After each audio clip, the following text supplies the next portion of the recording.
जय माता दी। आप सभी को नवरात्रि के विसर्जन दिवस और पालन दिवस के ढेरों शुभकामनाएं।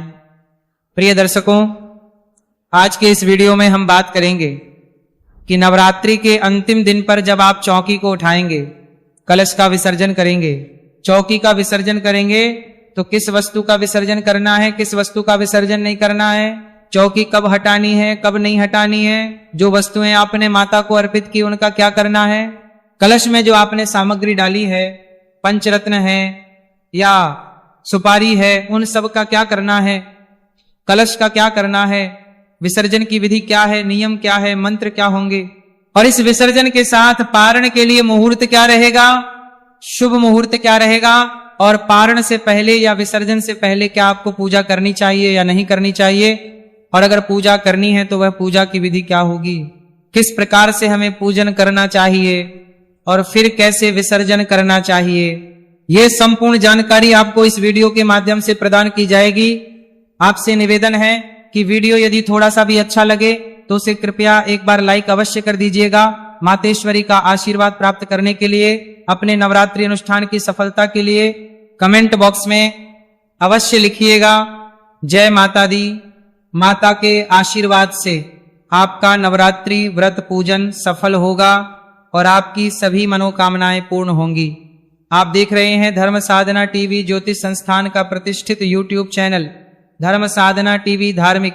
हम यहाँ सभी व्रत और त्योहारों की सही शास्त्रीय जानकारी प्रदान करते हैं। ज्योतिष शास्त्र और पंचांग के आधार पर आपको बताते हैं कौन सी तिथि कब है, व्रत आदि कब करना है, क्या विधि है, क्या नियम है और क्या गलती नहीं करनी है। यदि आप सभी व्रत और त्योहारों के बारे में सही शास्त्रीय जानकारी पाते रहना चाहते हैं तो कृपया चैनल को सब्सक्राइब कीजिए और बेल आइकन को प्रेस कीजिए। जब आप सब्सक्राइब का बटन दबाएंगे तो वहां एक घंटी का निशान बना हुआ आएगा, उसको अवश्य दबाइएगा, तभी आपको हमारे सारे वीडियो प्राप्त होंगे, अन्यथा आपसे जानकारी छूट जाएगी। प्रिय दर्शकों, आइए अब आरंभ करते हैं, बात करते हैं कि विसर्जन कब करना है, कैसे करना है, क्या विधि है, क्या पूजा विधि है और किस वस्तु का क्या करना होगा। प्रिय दर्शकों, सबसे पहले तो आप जब विसर्जन करेंगे तो ध्यान दीजिएगा कि विसर्जन वाले दिन आपको पहले पूजा आवश्यक है, पहले आपको पूजा करनी है। पंचोपचार से पूजन विधि बताते हैं कैसे आपने पूजा करनी है, फिर आपको बताएंगे कि कैसे किस वस्तु को पहले उठाना है और उस वस्तु का क्या करना है, किन किन वस्तुओं का आपने जल विसर्जन करना है, भूमि विसर्जन करना है और किन किन को अपने पास रखना है। तो विसर्जन वाले दिन आपको स्नान आदि करके, स्वच्छ वस्त्र धारण करके, और जो आपका पूजा स्थल जहां आपने चौकी आदि लगाई है, ज्वारे बोए हैं, खिचड़ी बोई है या कलश स्थापित किया है, वहां पे आप आसन लगा के बैठ जाइए। जो पत्र पुष्प आपने अभी तक किए हैं उनको वहां से हटाइए और आज अंतिम दिन पारण के दिन की सूक्ष्म पूजा होती है, वह अब हम आरंभ करते हैं।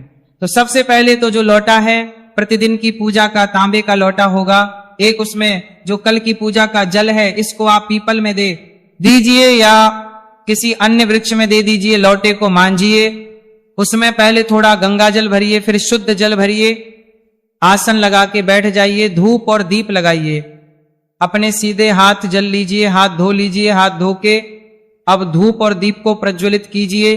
इस प्रकार से आपने धूप और दीप को प्रज्वलित किया, धूप दीप प्रज्वलित करके मातेश्वरी का पूजन करेंगे।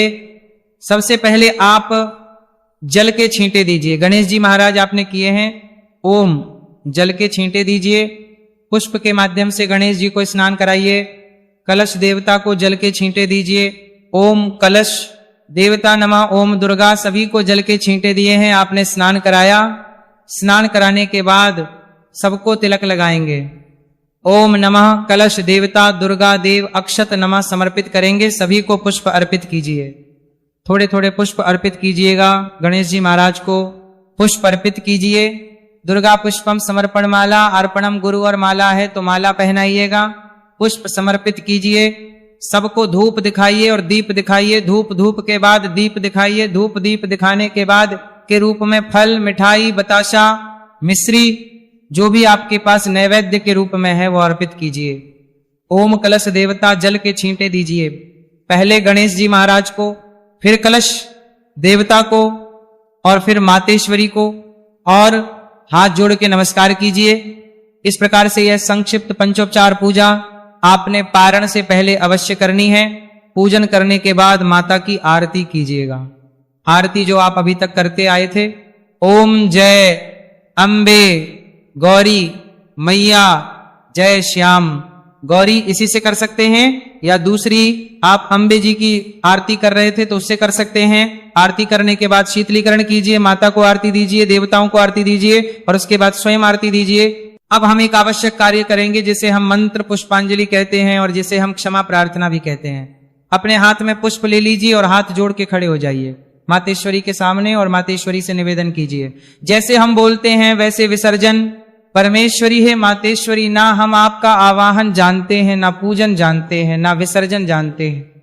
हम तो अज्ञानी जीव हैं। जैसी बन पड़ी वैसी सेवा आपके श्री चरणों की हमने पिछले 9 दिनों में की है। मातेश्वरी जैसी हमारी छोटी सी बुद्धि है, उसकी जो समझ है उसके अनुसार हमने उत्तम करने का प्रयास किया है। हम आपके दर के भिखारी हैं, आपके बालक नादान हैं मातेश्वरी, और आप दया सिंधु हैं।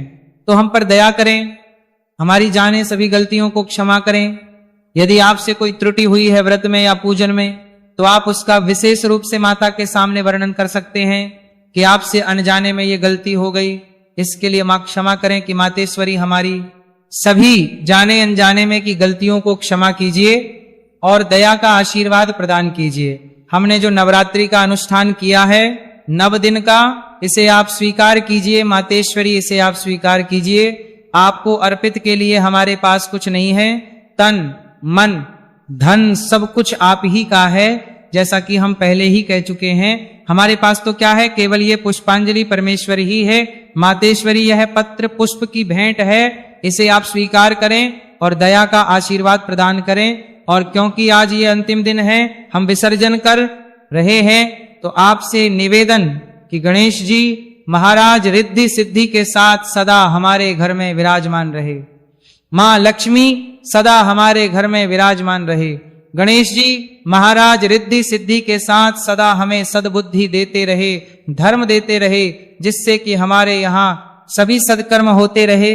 और मां लक्ष्मी सदा हमारे घर में धन के भंडार भरी रखे।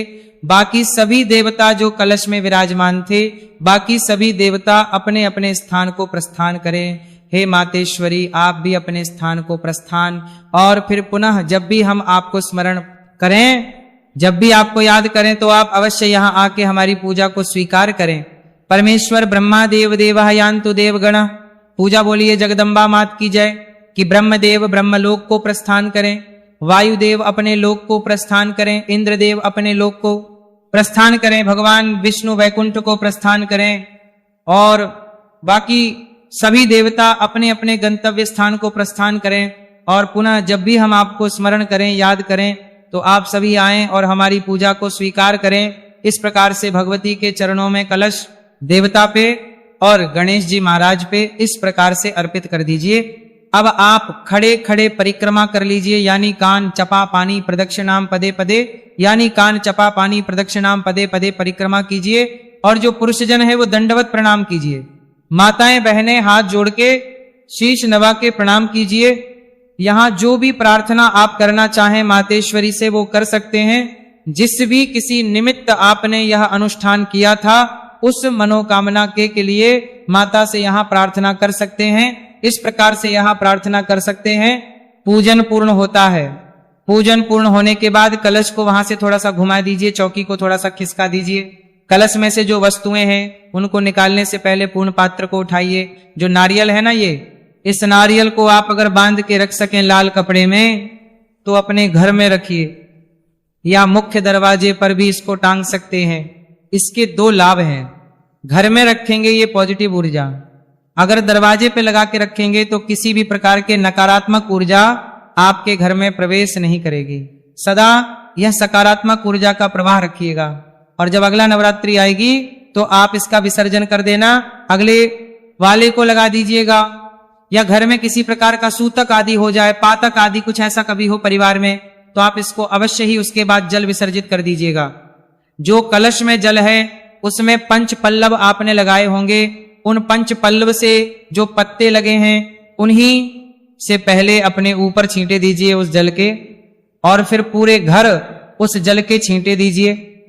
पारिवारिक जनों को उस जल के छींटे दीजिए। पंच पल्लव के माध्यम से, उन पत्तों के माध्यम से ही, चाहे वो अशोक के हों चाहे आम के हों, उन पत्तों से आप उस जल के छींटे देंगे। ये जो जल है ये बड़ा पॉजिटिव है, बहुत ही शुभ ऊर्जा है, इसके अंदर मंगलमय ऊर्जा है, शक्तिशाली ऊर्जा है, उसका प्रवाह आपके अंदर होगा। नकारात्मक ऊर्जा जो है वो दूर जाएगी। जो भी नकारात्मक ऊर्जा घर में होगी वह सारी इस जल के प्रभाव से बाहर चली जाएगी। घर में सौहार्द का, खुशियों का माहौल होगा। जल को छिड़किएगा, बाकी जो जल बचे उसे आप पीपल में अर्पित कर सकते हैं। कलश में जो वस्तुएं आपने डाली थी उसमें जो पंचरत्न हैं उनको आप निकाल के रखिए, और जो सुपारी है उसको निकालिए। चांदी का सिक्का हमने डालने को कहा था, अगर आपने डाला है तो उसको निकालिए, एक लाल रंग के वस्त्र में बांधिए और लॉकर में रख सकते हैं, तिजोरी में रख सकते हैं। ये आपको सदा बरकत देगा, आपके घर में धन के भंडार रखेगा और खुशियों से भरा पूरा रखिएगा। बाकी जो है वो सब विसर्जन में जाएगी। जल विसर्जन कर सकते हैं, भूमि विसर्जन कर सकते हैं। बाकी सामग्री की बात करें तो जो जवारे आपने बोए हैं, खेतड़ी बोई है, उसमें से एक एक जवारा लेके प्रसाद रूप में पारिवारिक जन ग्रहण कर ले। कुछ लोगों के यहाँ पे एक नियम होता है कि वो कान के पीछे जवारे लगाते हैं। अगर आपके यहाँ ऐसा कोई नियम है तो आप लगा सकते हैं। बाकी के जो जवारे बचेंगे वो सभी जवारे आप गाय को खिला दीजिएगा या जल विसर्जन कर दीजिएगा, पर ऐसे स्थान पर कभी ना फेंकिएगा जहां पैरों में वो आए, इसका ध्यान रखिएगा। जवारे के बाद बात करते हैं, आपने जो अखंड ज्योत जलाई थी, अखंड ज्योत आपने जलाई है, उसको थोड़ा सा वहां से उठा के खिसका दीजिए और उसमें अब आगे घी नहीं बढ़ाइएगा। जितना घी है उसको स्वतः जलने दीजिए, वह स्वतः ही जल के बुझेगी। ऐसा नहीं कि आप उसको बुझाएं, उसको बुझाने की आवश्यकता नहीं है कि तस्वीर या प्रतिमा जो आपने लगाई थी उसको वहां से उठा के अपने मंदिर में स्थापित कीजिए। जो भी पूजा का स्थान है आपका वहां पे लगाइए, जिससे कि माता की रोज वहां पर पूजा होती रहेगी। इस प्रकार से बाकी जो सामग्री बची, जो आपने पत्र पुष्प चढ़ाए होंगे देवी को, 9 दिनों की पूजा में पान के पत्ते आदि चढ़ाए होंगे, सुपारी चढ़ाए होंगी गणेश जी महाराज को और कलश देवता को आपने भी चढ़ाई होंगी।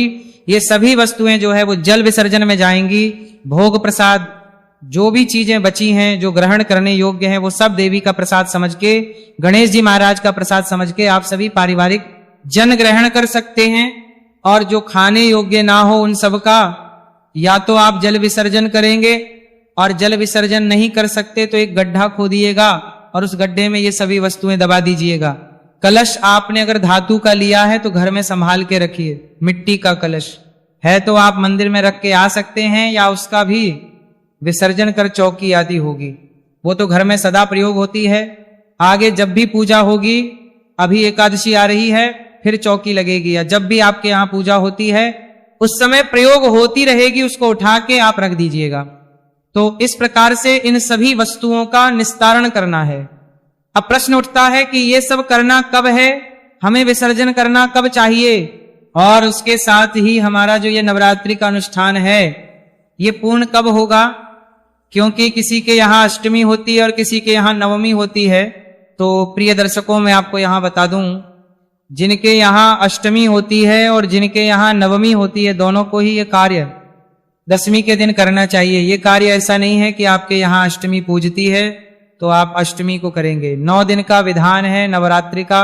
अगर आपने चौकी आदि लगाई है, खिचड़ी बोई है, ज्वारे आदि बोए हैं और कलश स्थापित किया है, तो इसे पूरे 9 दिन पालन कीजिए और 10वें दिन इसका विसर्जन पूजन होगा और 10वें दिन ही आपके व्रत आदि का पारण होगा। इसका ध्यान दीजिए। प्रकार से 27 तारीख तक, 27 तारीख को नवमी है, 27 तारीख तक आप विधि विधान से पूजन कीजिए। प्रतिदिन की पूजा विधि मैंने अपलोड की है, अष्टमी नवमी की विशेष पूजा विधि भी मैंने अपलोड की है, उसका लाभ लीजिए। और फिर दशमी तिथि को अर्थात 28 मार्च को आपने इसका विसर्जन करना है। प्रातः काल उठ के पूजन करना है, पूजन करके और फिर इसका विसर्जन करना है। पारण भी 28 मार्च को ही होगा। अब प्रश्न उठता है समय क्या रहेगा, तो सूर्य उदय से और 8:45 तक का जो समय है वो इस कार्य के लिए उत्तम है। इसी में आप कर लीजिए, क्योंकि उसके बाद एकादशी तिथि शुरू हो जाएगी। तो ये जो पूजन का कार्य है या विसर्जन का कार्य है, पारण का कार्य है, ये 28 तारीख को सुबह सुबह होगा। और 28 तारीख को इसके साथ ही आपको, अगर आपके आसपास कोई मंदिर है तो वहां पे ब्राह्मण को कुछ भोजन सामग्री आदि या दान दक्षिणा आदि देना चाहिए। नजदीक में यदि कोई योग ब्राह्मण रहता है तो उन्हें बुलाकर उन्हें भोजन करा सकते हैं, या दान दक्षिणा आदि खाद्य सामग्री आदि उन्हें अर्पित कर सकते हैं। ये कल्याणकारी नियम है, इसका पालन आपको करना चाहिए। इस प्रकार से आप अपने नवरात्रि को पूर्ण करेंगे, अपने अनुष्ठान को पूर्ण करेंगे। चैनल पर नए हैं तो सब्सक्राइब करते जाइएगा। वीडियो को जितना हो सके शेयर कीजिए, क्योंकि अच्छी और सही जानकारी की आवश्यकता सभी को है। मां सबका कल्याण करें। जय माता दी। नवमी तिथि के उस एक खास उपाय में छिपा है जिसे सदियों से गुप्त रखा गया।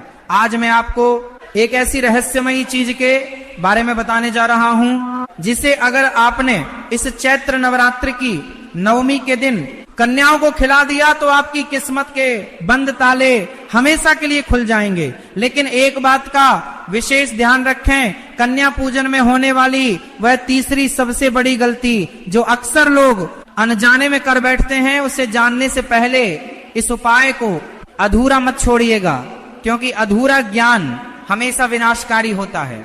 नवरात्रि का पर्व कोई साधारण समय नहीं होता। ये वो 9 दिन हैं जब ब्रह्मांड की ऊर्जा अपने चरम पर होती है। माता रानी धरती पर स्वयं विचरण करती हैं और अपने भक्तों के कष्टों को हरने के लिए आतुर रहती हैं। चैत्र नवरात्रि की नवमी तिथि, जिसे राम नवमी भी कहा जाता है, इस ऊर्जा का सर्वोच्च शिखर है। इस दिन कन्याओं के रूप में साक्षात नवदुर्गा हमारे घर आती हैं। हम उन्हें भोजन कराते हैं, उपहार देते हैं, लेकिन फिर भी कई बार हमारी मनोकामनाएं पूरी क्यों नहीं होती? क्योंकि हम वह एक अचूक वस्तु उन्हें अर्पित करना भूल जाते हैं, जिसका वर्णन हमारे प्राचीन तंत्र शास्त्रों में मिलता है। उस एक वस्तु को जानने के लिए आपको सबसे पहले कन्या पूजन के उस रहस्य को समझना होगा जिसे महर्षि विश्वामित्र ने सिद्ध किया था। प्राचीन काल में अवंतिका नगरी में एक अत्यंत निर्धन ब्राह्मण रहता था। उसका नाम था सोमदत्त। सोमदत्त की दरिद्रता का ये आलम था कि कई बार उसे और उसके परिवार को भूखे पेट ही सोना पड़ता था। एक बार चैत्र नवरात्रि के दिन वह माता के मंदिर के बाहर बैठा फूट फूट कर रो रहा था। तभी वहां एक सिद्ध अघोरी बाबा आए। उन्होंने सोमदत्त की व्यथा सुनी और कहा कि हे ब्राह्मण, तू दरिद्र नहीं है, तू अज्ञानी है। तू हर साल कन्या पूजन तो करता है, लेकिन तू वह एक चीज कभी कन्याओं को नहीं खिलाता जो साक्षात माता लक्ष्मी का स्वरूप है। अघोरी बाबा ने उसे वह गुप्त रहस्य बताया जो आज मैं आपको बताने जा रहा हूँ। सोमदत्त ने नवमी के दिन ठीक वैसा ही किया। उसने 9 कन्याओं को अपने घर बुलाया, उनके चरण धोए और भोजन के साथ वह विशेष वस्तु उन्हें खिला दी। आपको जानकर हैरानी होगी कि अगली ही सुबह सोमदत्त के घर के आंगन में गड़ा हुआ एक स्वर्ण कलश मिला। उसकी दरिद्रता हमेशा के लिए मिट गई। ये कोई चमत्कार नहीं था, बल्कि ब्रह्मांड की ऊर्जा को सही दिशा देने का परिणाम था। अब आप सोच रहे होंगे कि आखिर वो चीज क्या है? उस रहस्यमयी चीज तक पहुंचने से पहले हमें उस तीसरी बड़ी गलती को समझना होगा जिसके बारे में मैंने शुरुआत में चेतावनी दी थी। यह गलती है कन्याओं को विदा करते समय उनके खाली हाथ लौटाना या उन्हें कुछ ऐसा दे देना जो राहु का प्रतीक हो। बहुत से लोग बाजार से प्लास्टिक के सस्ते खिलौने या काले रंग की कोई वस्तु खरीद कर कन्याओं को दे देते हैं। प्लास्टिक और काला रंग ये दोनों ही नकारात्मक ऊर्जा के वाहक हैं। जब आप कन्या रूपी देवी को ऐसी अशुद्ध वस्तुएं देते हैं तो माता प्रसन्न होने के बजाय रुष्ट हो जाती हैं और आपके घर की बरकत उसी क्षण रुक जाती है।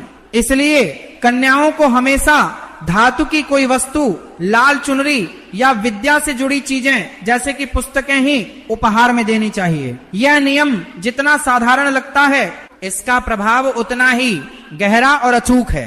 नवमी के दिन ब्रह्मांड में जो तरंगे उठती हैं वे सीधे हमारे मूलाधार चक्र से जुड़ती हैं। जब कोई कन्या आपके घर की दहलीज पार करके अंदर आती है तो वह अपने साथ सकारात्मकता का एक पूरा भंवर लेकर आती है। आपको उनके चरण सिर्फ पानी से नहीं बल्कि दूध और जल के मिश्रण से धोने चाहिए।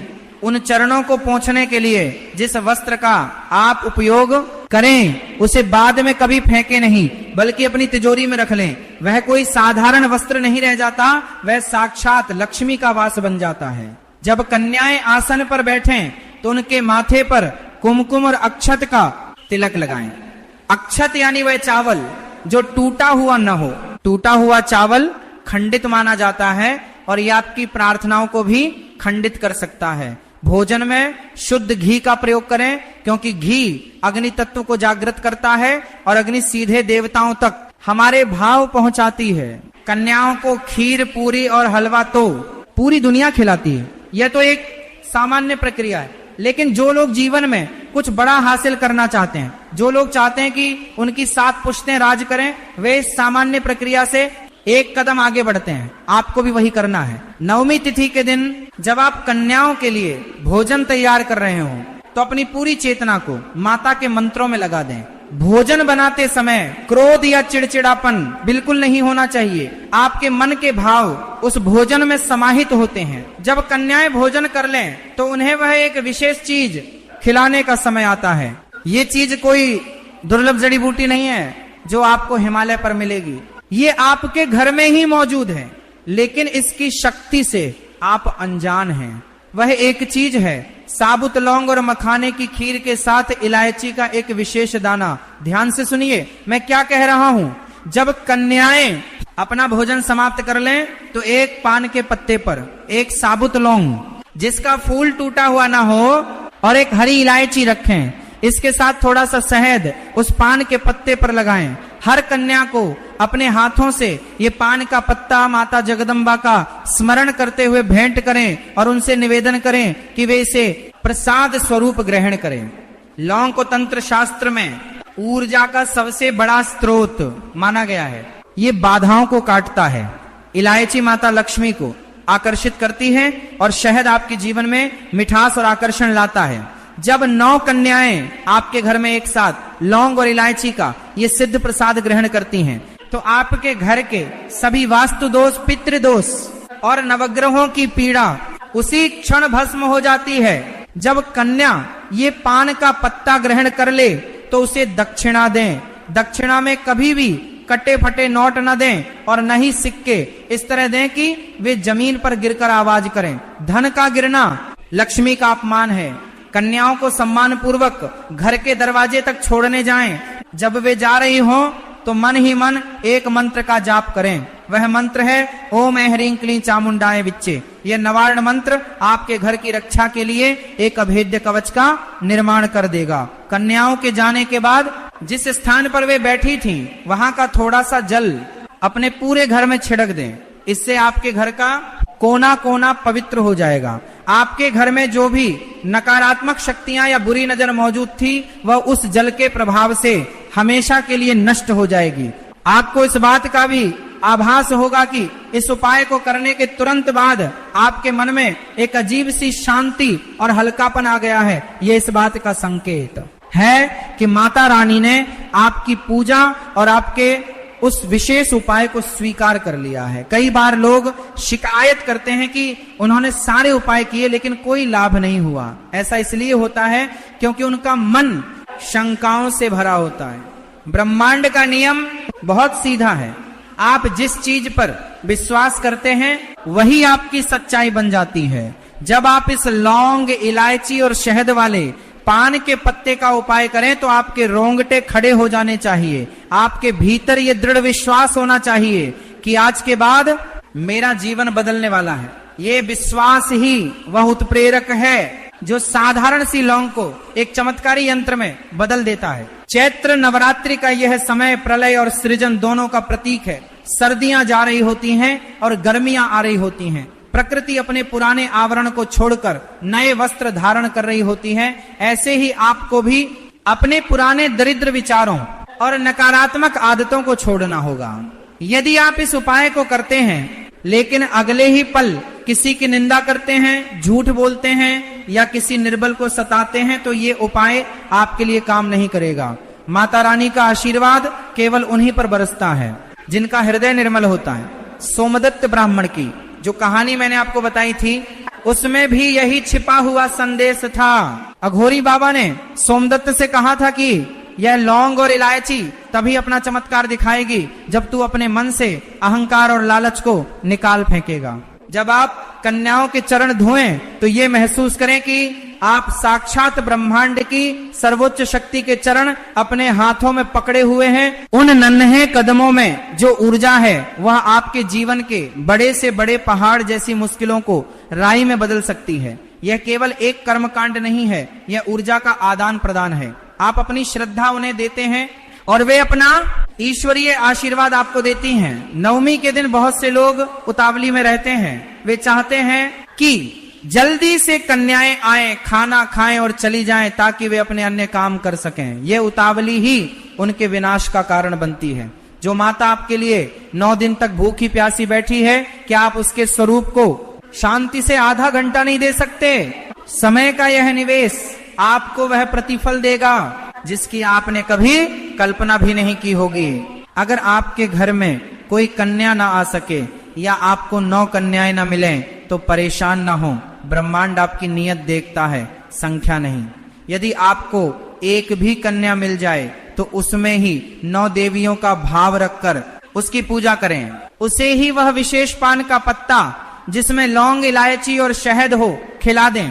और यदि कोई भी कन्या न मिले तो यह सामग्री माता के मंदिर में जाकर उनके श्री चरणों में अर्पित कर दें और किसी भी जरूरतमंद को भोजन करा दें। माता जगदम्बा अत्यंत दयालु हैं। वे जानती हैं कि कलयुग में परिस्थितियां हमेशा हमारे अनुकूल नहीं होती। वे केवल आपके हृदय का वह कोना देखती हैं जहां श्रद्धा का दीपक जल रहा होता है। इस चैत्र नवरात्रि की 9वीं तिथि को एक सामान्य दिन की तरह